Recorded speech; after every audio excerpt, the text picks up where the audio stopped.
So what's up guys, at nagka-problema nga pala yung motor ko. Makikita nyo naman.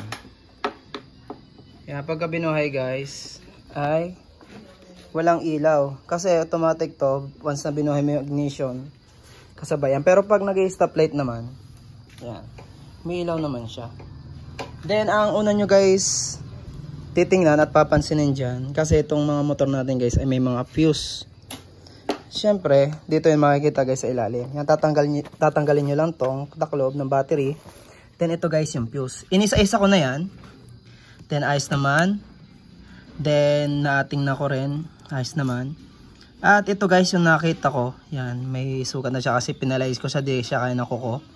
Ito napansin ko yung isang 7.5 ay yan, tama. Pumutok na. Yan, nagkahiwalay na.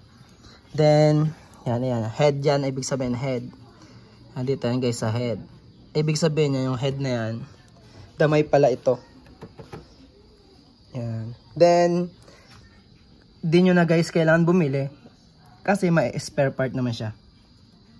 Yan, kompleto yan. May isang 30, isang 7.5, at isang number 5. Yan. Then, yan. 7.5 at 30 at 5 lang naman yan. Then ito guys yung nasira 7.5. Yun, may pagkukunan tayong isa. Yan, at yan guys nakalagay sa mga gilid yan.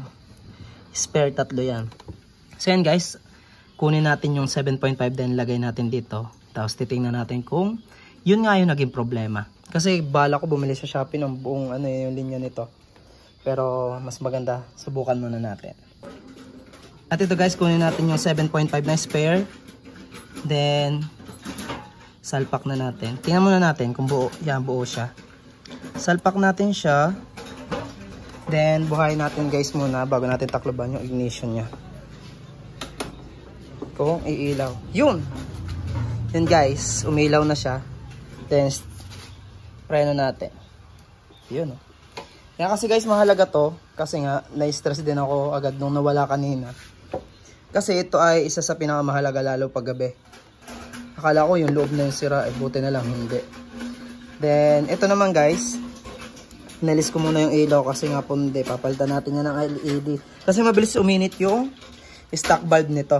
Yan, bibili lang tayong LED. Then, basta guys, mawala yung ilaw nito, tsaka ito.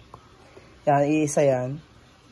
Tingnan nyo lang guys yung ating fuse. So yan guys, dito na guys matatapos ang ating vlog. And ride safe always. Yan, pwede natin takloban.